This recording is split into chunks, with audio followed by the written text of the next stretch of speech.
Aminado ang pamalaan na talamak na umano ang pagkakalulon ng ilan po nating mga kababayan sa sugal online, lalo na po yung larong scatter.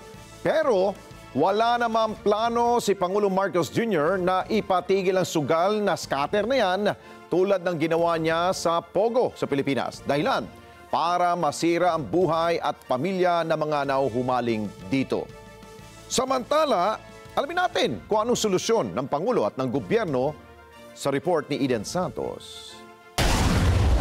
Itinuturing ni Presidential Communications Office Undersecretary Claire Castro na malaking problema ni Pangulong Ferdinand Marcos Jr. ang mga adik sa scatter o online sugal. Aminado si Castro na nakarating na sa Pangulo ang pagkalulong sa online sugal ng maraming kababayan. Anya dahil hindi nila makontrol ang sarili sa pagkagumon sa sugal ay kailangan pa silang intindihin ng gobyerno. Sa tala, nasa 7,000 website na ang naipasara ng Electronic Gaming Licensing Department, subalit gumagawa naman ulit ng bagong website. Nakakalungkot po dahil marami sa mga kababayan natin ang nagugumon sa sugal. Kung gagamitin lamang nila ang kanilang utak, ang kanilang pagdiskarte, hindi na sana sila poproblemahin ng gobyerno.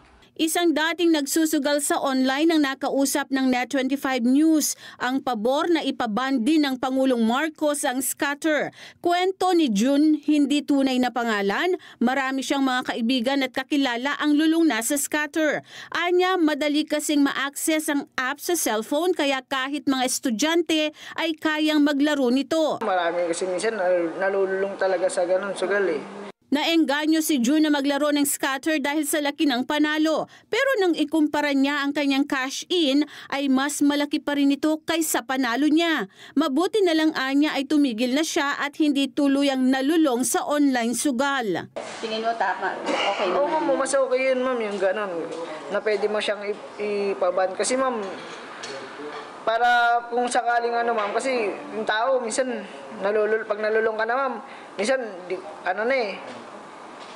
mangutang ka na para lang may pang-cashin ka. Pero sa kabila ng pagkalulong ng mga Pilipino, sinabi ni Castro na walang plano ang Pangulo na ipaban ang scatter o online sugal, gaya ng ginawa niya sa Philippine Offshore Gaming Operators o POGO sa bansa. Hindi po kasi siya ay maiko-compare sa Pogo. Sabi nga po natin, ito po ay nanggagaling sa illegal website. So ang tangi lamang po natin gagawin ay laging patanggal, ipasara through the DICT itong mga illegal website na to. Tanging solusyon ni Castro ay ipaban na lang sa PAGCOR yung mga taong lulong na sa online sugal. Pinayuhan naman ito ang mga endorser ng online sugal na huwag magpagamit sa pang-iengganyo ng online sugal. Pero ang pakiusap ko sa ating mga kababayan at sa mga pamilya, kung ang inyong mga kamag-anak naman po ay nagugumo na sa sugal, ipag-alam lamang po ninyo sa PAGCOR at mabilis po itong aaksyonan. Eden Santos para sa Mata ng Agila. Matatag, matapang, matapat.